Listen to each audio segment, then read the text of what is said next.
Hi guys, James at Rampant Lion Reviews again for you today with another beer review. For this one we are going to stick to Scotland and we're going to return to a brewery that has featured on the channel a good couple of times before. These guys have been doing some awesome beers over the last couple of years, and in recent times they've been getting a lot of attention for it, which is, quite well justified and quite nice to see based on my previous experiences, I have to say. So for this review then we are going to head through to Glasgow once again, Yoker to be specific. I always smile when I hear Yoker because it makes me think of that sketch from the Limmy Show, Dee Dee on the bus, where he's just freaking out because he's going to Yoker. But yeah, we're going to return to Overtone Brewing Company once again. I believe this is review number 5 on the channel now from these guys, but this particular beer is called the Chur. It comes in at 8% ABV, and this one is a New England Hazy, whatever you want to call it, double IPA. So yeah, really curious to see how this one turns out. This one has a little bit of New Zealand hop in it, which, as you'll know if you've watched the channel for any length of time, I am a huge fan of, and I think this will be my first beer from these guys with New Zealand hops in it actually. But fingers crossed it's another good one.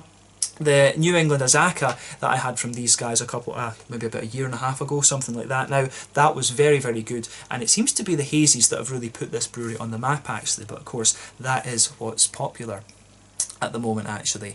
But yeah, nice to return to these guys. I always enjoy reviewing new beers from them when I come home to Scotland, so hopefully you guys enjoy my take on this one as well. This is a beer that I actually bought direct from the brewery. I got it the next morning after I ordered it at like 3 PM or something, which is very impressive. So well done to Overtone in that sense. Their delivery system really seems to work a treat actually. And I bought this along with 4 other beers from Overtone and 1 from Dead End Brew Machine, who actually brew their beers, or a number of their beers, at Overtone Brewing just now. So yeah, you will see a few more Overtone reviews over the next little while for sure. But yeah, as I say, this is review number 5 that I've had from these guys before. The first one was the Rwandan Coffee IPA, which I highly recommend you try. Very quirky beer, but just beautifully done. Then it was the Azaka New England Double IPA, which was an awesome example of the style. Then on this trip home, I've had the Iman IPA, which was really interesting. And then it was the Kalista Pils, which was a little bit more like a kind of Helles lager, to be honest with you, rather than a Pilsner. But it was a very nice beer nonetheless. But definitely interesting to return to the New England IPAs, and hopefully, as I said, this is another interesting example of the style. But yeah, let's see how we get on then. So as always with my reviews, I'll tell you a little bit about the brewery before we taste the beer. If you want to get straight to the tasting, just fast forward. All the usual links are in the video description below. That's the brewery website, the link to my other reviews that I've done from Overtone Brewing Company before, and you will see more added to that list fairly soon. But there's all the usual social media down there. If you want to see more reviews, do please consider subscribing to the channel. The whole channel, of course, has a geography based tagging system, so you can go into the homepage and search for beer based on country, city, state, county, province, prefecture, whatever it is you're interested in.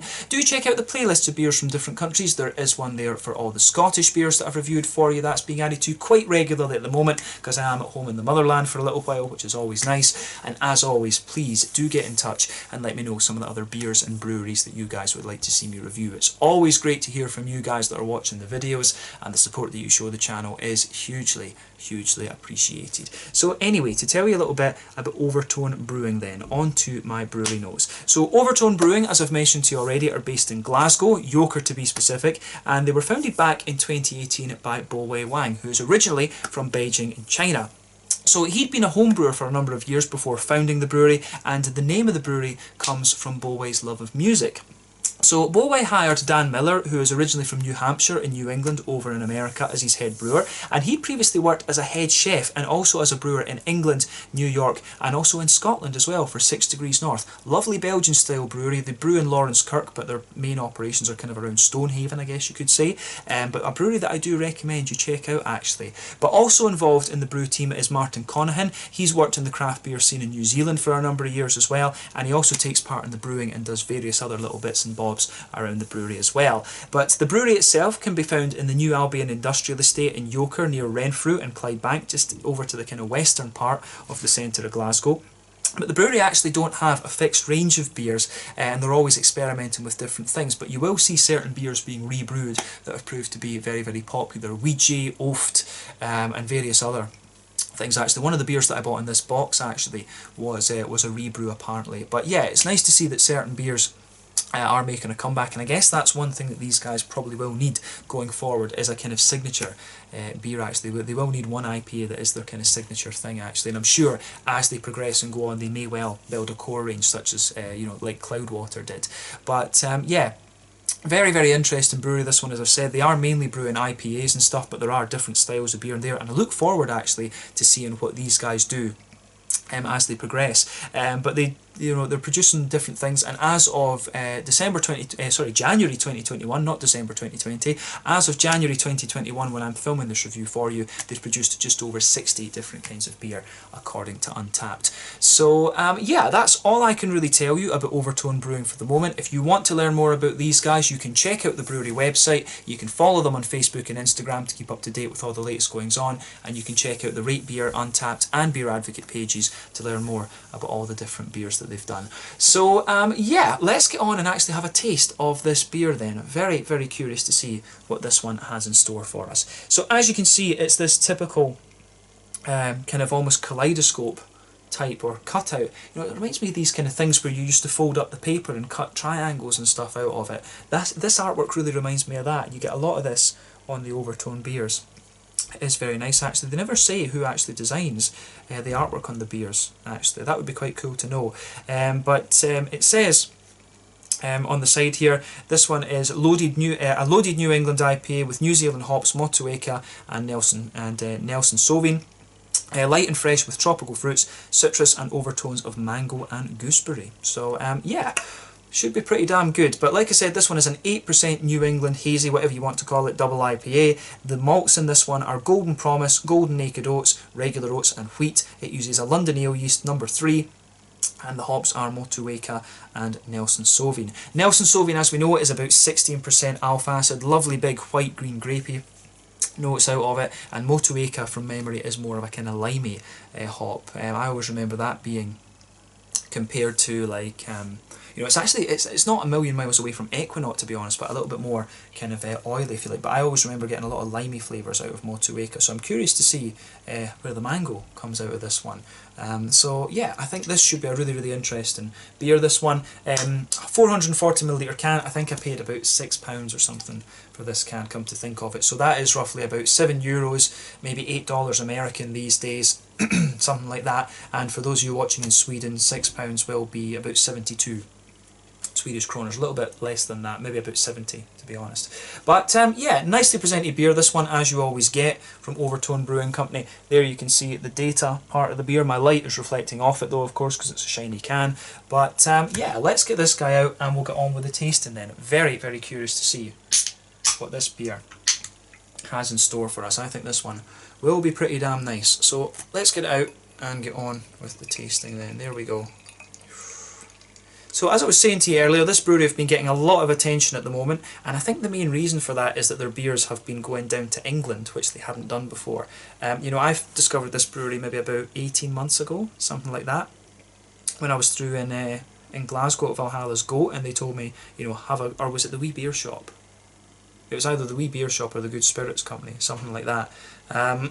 It was one of these shops, and they told me, oh, you need to have a go at some of these Overtone beers, and I was very, very impressed with that. That was the Rwandan Coffee IPA, and I picked that one just because it was the kind of quirkiest thing that I'd come across, actually, or that they had from these guys, and it turned out to be really pretty damn nice, actually. But yeah, this beer, I have to say, looks very, very impressive as well. As I say, these guys are doing some awesome, awesome stuff, but the main reason I think they're getting hype is because their beers have gone down to England, because they've always been really damn solid, actually. But I have to say, for an 8%er, this one is definitely one of the soupier and gloopier New Englands that I've come across in the last little while. So thumbs up to Overtone Brewing Company for that. But as you can see, this beer poured with about a 2/3 finger of a frothy, I would say perfect white head on this one. Yeah, I wouldn't even say that's creamy, I would say that's perfect white, but that is going to fade away to be a thinner foamy layer as we kind of drink some of it up. But yeah, 1 or 2 big bubbles sticking towards the side of the glass, a few little ones going up towards the bottom of that head there, but I mean overall it does look pretty damn nice. if I put my fingers behind the glass, you can see this one is really damn hazy. And when it comes to the colour of this beer, it is a little bit of a mix between a kind of mango and pineapple juice colour. I always like comparing these New England IPAs to different fruit juices because that's what they really remind me of. But this one, it has some of the brightness that you'd expect of a mango juice, but it's got a little bit of the more kind of pale, the sort of paleness you would expect of a pineapple juice, to be honest with you. So yeah, I have to say, it certainly looks the part. If I shine the light through this, as I say, this one is really damn hazy. Remember though, when it comes to the colour of your beers, it's dependent on two things. One, the type of malts that you use, and two, the length of the boil. The longer you boil the beer, the more the sugar's caramelised, thus the darker colour you get. You know, adjuncts and barrel aging of course can affect that, but yeah, when it comes to the level of haze, usually that is dependent on the oats and the wheat, and as you go up the alcohol scale, theoretically speaking, you will get more and more haziness out of them because the higher oat and wheat content. But that's not always the case. It's all about what ratios they use in the beer, because you know, New England IPAs, they can lean 5 different ways: to the yeast, to the rye, if they use rye of course, to the wheat, to the oats, and also to the kind of barley malt. So you've got 5 different directions, I think, that you can take New England IPAs, in my opinion. But this one certainly looks very nice, and I'm guessing that if it's this hazy, it will probably be quite oaty or wheaty leaning. So let's have a look at the aroma and see if we can find out. This will be awesome, I'm sure. Oh yeah, that's straight away with this one, it's oats. It's oats all the way. This is an oat heavy New England IPA, I think. Yeah, lovely big smooth juicy creaminess out of this one. That's an awesome smelling beer, absolutely ridiculous. You know, these styles are popular at the moment, and in fairness, over the last while, I had been wondering, am I a little bit sick of the New England hazies? And I think I'm glad that the beer scene is starting to diversify, to re-diversify a little bit more. We're getting more black IPAs and West Coasters and things. That's what I'd love to see from Overtone, actually, as a black IPA. I don't know if they have done one, come to think of it. They've been doing a few stouts and stuff recently, which you will see me review at some stage. But yeah, the aroma of this beer is absolutely lovely. So you will get a little bit of bitiness from the wheat in this one. You can smell that lovely big kind of oaty quality coming out of the beer, and I think the oats do dominate the aroma a little bit. You can smell that big oaty kind of creaminess in there. It does have a little bit of that Werther's Original kind of butter candy type thing in the middle of the nose, and you do also get just a wee bit of that McVitie's kind of digestive sort of biscuity quality out of this one. But yeah, this is quite a thick oaty leaning malt base, but just a little bit pardon me, of wheaty bitiness in there too.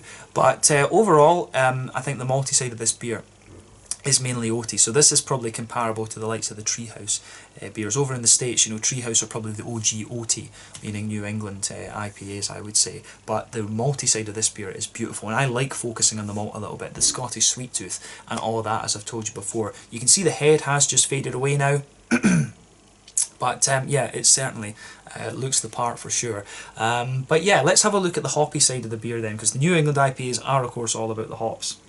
And yeah, that is nice. As I say, the deeper you take this beer in, the more of the wheat you're going to get out of this one. It's not too bitey a wheat, it's actually got quite a nice smoothness to it.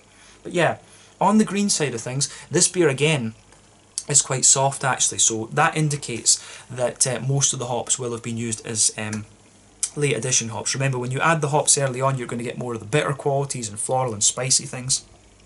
Pardon me. Nelson Sauvin actually has a hell of a spiciness to it if you use it as an early addition hop. It's insane.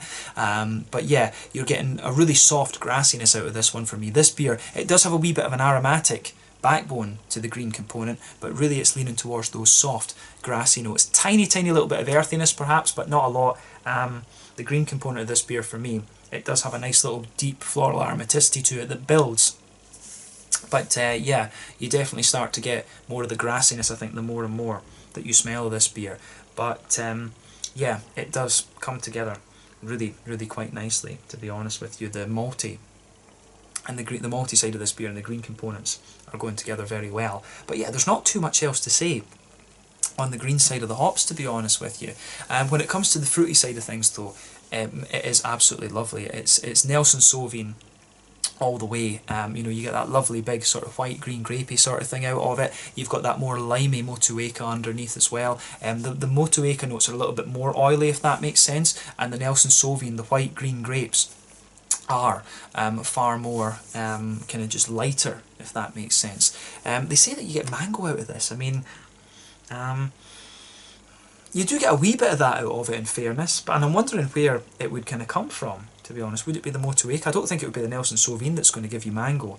But I always remember Motueka really leaning towards a quite oily, limey side of things. So maybe the mango is coming from the yeast, because the yeast, of course, can contribute a little bit of the fruitiness to these beers. But yeah, the fruity side of this beer is lovely. I can see why they say gooseberry, because to me it's more like a white-green grapey note. It's that typical Nelson Sauvin.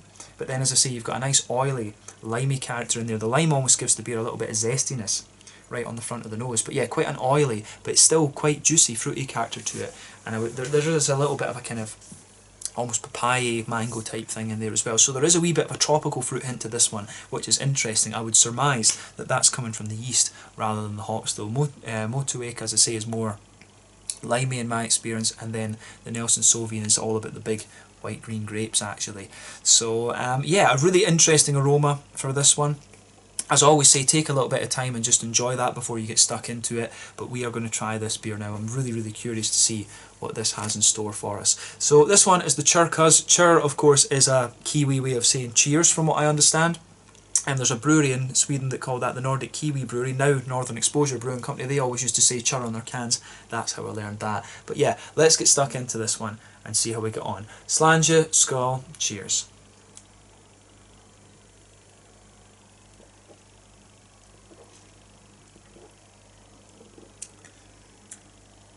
Yeah, beautifully done beer.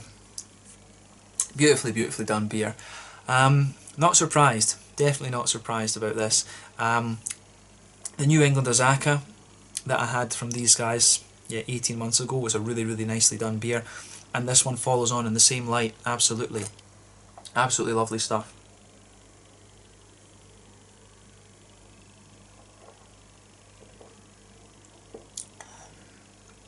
I'll tell you something, this beer does have a wee bit of bite to it. It's definitely a wee bit more bitey than the Aroma would have you believe, but it's beautifully done. And it does give you just a wee bit of that boozy hit that you would expect from an 8%er. I don't like these, I mean, I wouldn't say I don't like them, I prefer it if a beer lets you know, yeah, this is an 8%er, don't forget.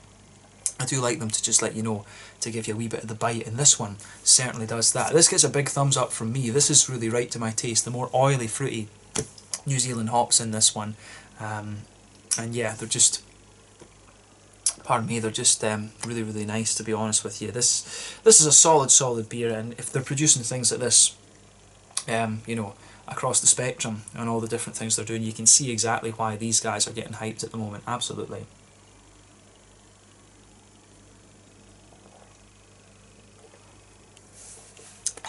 Yeah, lovely stuff. Yeah, where to start with this beer then? I guess we'll go with the malt base as we always do.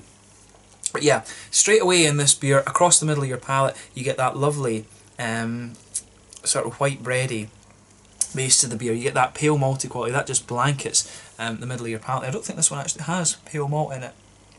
I don't know if, well, maybe they've not put that on the ingredients label right enough, but I wouldn't see why they wouldn't, come to think of it. But yeah, straight away with this beer, you can feel a little bit of a soft, kind of crisp white bready note. That blankets the middle third of your palate, and it goes on to the kind of back third of your tongue as well, actually. But as you go into the how would you say? As you go into the back third of your palate, you can feel that the beer thickens up a wee bit, and it's got a more kind of wheaty presence to it. So the wheat is kind of sitting on top of that kind of crisp layer in the back third of your palate, and it really is quite bitey in that sense. The wheaty notes actually do have quite a bit of bitiness in this beer, which you don't pick up in the aroma, because the oats are very dominant, I think, in the actual aroma of this beer. So that's an interesting point about this beer for sure.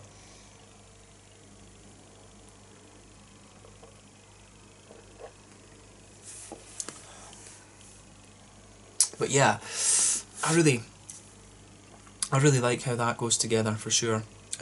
So yeah, the wheaty notes out of this one, you can feel the wheaty bitiness kind of builds a little bit the further that you go into the aftertaste with this beer. And that bitiness just kind of sits there. But as you move further forward on that back third of your palate, it just kind of smoothens out a little bit. And as you, pardon me, as you say, as you reach that kind of border between the kind of middle third of your palate and the back third of your palate, you can feel the thickness of the beer just drops off a little bit. You have got a little bit of grainy bitiness there on that border. It just drops off a little bit, and then you start to get the more oaty smoothness out of the beer as you go into that middle third of your tongue, and the golden promise is just kind of sitting right on top of that. So it's a beautiful malt that to use in New England IPAs like this.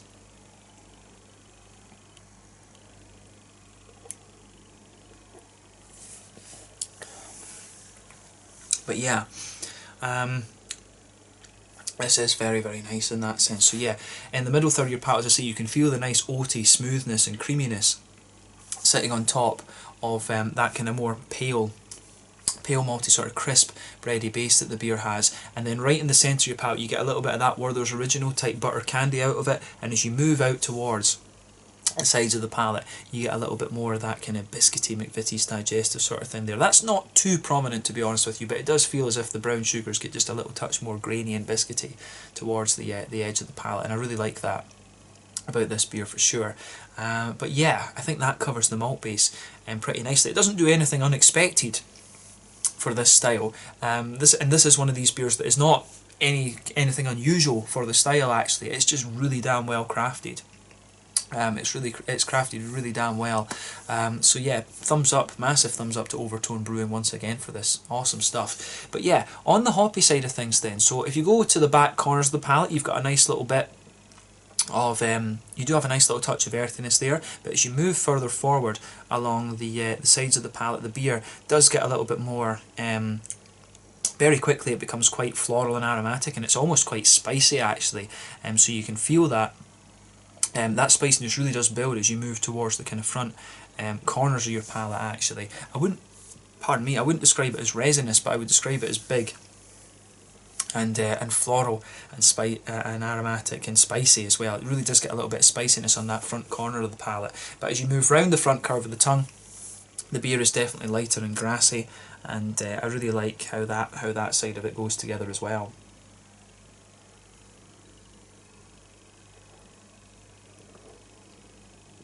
But yeah, the green component for me overall, I would say it does lean towards the floral side of things. It came across as being a little bit more soft and grassy in the aroma, but definitely this beer really leans towards that floral aromatic component, and there's nothing wrong with that. Definitely nothing wrong with that. So yeah, I like how this one goes together in that sense. But yeah, lovely stuff. Let's focus on that front third of your tongue then. As I always say, on that front third of your palate, that's where you get that nice juicy oily bubble where those fruity esters just roll their way out of the beer. So it is kind of interesting with this one, because when you go towards the back of that front third of your palate, you really get quite a strong pungent, it's almost like a passion fruit. It's almost got, you know, at the back of that front third of your palate there really is a bit of a strong citrusy, almost passion fruity type vibe coming out of this beer, which is really interesting when you consider the hops in this. Maybe it's just the edge of the booziness or something that's doing that, because I would not have expected that from Nelson Sauvin or Motueka, to be honest with you. So yeah, definitely food for thought to think about in this beer, but it could also just be a little bit of bitiness from the wheat or something like that that's doing it. So that's a really interesting thing. But yeah, as you move further forward you can feel it just gradually softens up a little bit. In the flavour I don't actually really get much of the kind of mango notes that they're talking about. I think it's too strong and too pungent to be a mango, to be honest. It is more of a kind of citrusy type fruit. But then yeah, as you reach the kind of front half of that front third of your tongue, that's where you get the Nelson Sauvin and the Motueka coming out of it. They're slightly more oily, juicy characteristics, yeah.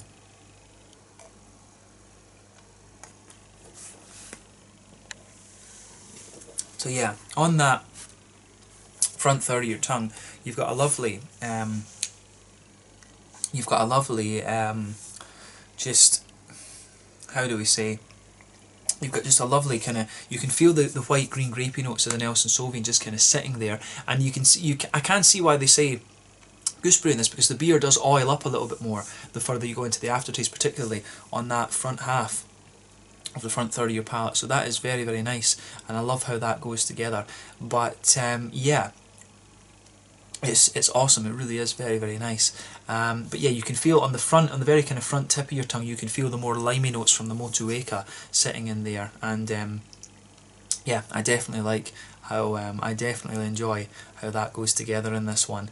So yeah, big thumbs up to Overtone Brewing Company for this. This beer, as I say, it doesn't do anything surprising when you consider the hops and stuff that are in it and the style that it is. It's just really well crafted, and I like the way the fruits are in this. White, green, grapey notes from the Nelson Sauvignon, and then in the end, in the aftertaste, I think it just oils up and gives you a little bit more of a limey note. And you could be forgiven for thinking there is a wee bit of a sort of lemony zest on the front edge of the palate there as well. But yeah, there's a big floral presence to the beer. Nelson Sauvignon can be about 16% alpha acid. I think Motueka comes in around 12, if I remember rightly. It's got a fair whack of alpha acid in it as well, and that's mainly, as far as I understand the things, responsible for the bitterness.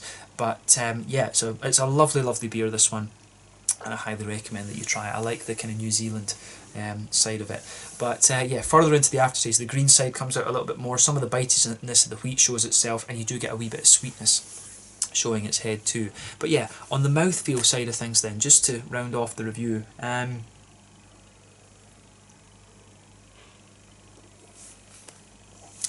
I would say that this beer is it's definitely at the top end, the mid-bodied, bottom end, the full-bodied. It's certainly around there. Carbonation does have a little bit of crispness to it, and I would say that overall the mouthfeel of this beer is really quite smooth, but it does have a wee bit of wetness to it, you know, that cleanliness you get. We're always very proud of our tap water in Scotland, and it just has that kind of pure Scottish water vibe about it, which is quite nice considering that it's from the middle of a city. It's cool that kind of still holds true.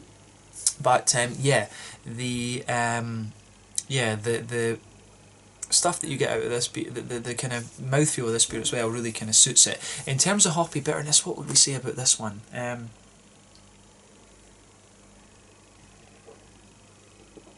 I think this beer is about a 40, maybe 50 IBU beer. I think probably a 40 or 50 is a good measure for that. It's definitely a bit more bitey and bitter than 40 IBUs. So yeah. Yeah, I think I want to say 40 or 50 IBUs in this beer. It's a bit difficult to place, and remember, this is the weakest point of my beer reviewing. But the malt base, like I said, has a certain level of crispness to it. It's got a certain level of bite as well. It's not the smoothest of New England IPAs I've come across, and the beer really does lean more towards the wheaty side of things than the aroma would have you believe. But I think that suits it considering the big floral component that it's got. But then you've also got that juicy New Zealand kiwi fruity vibe out of this one as well. The Nelson Sauvignon is giving you the juicier components, and the Motueka is adding to the citrusy zest and the kind of oily qualities. But it's a beautiful, beautiful beer, this one, and I think that's a good way to just round off this review, so let's leave it there. Once again, thank you for watching my beer reviews. Until the next time, please like, subscribe, share, all the usual YouTube stuff. Let me know your own thoughts on this beer in the comment section below. Let me know what your favourite beers are from Overtone Brewing Company as well. We will return to these guys very soon with another review. I've got another 4 beers to review from these guys. I'm not sure how many I'll get done before I have to fly, but the other ones will.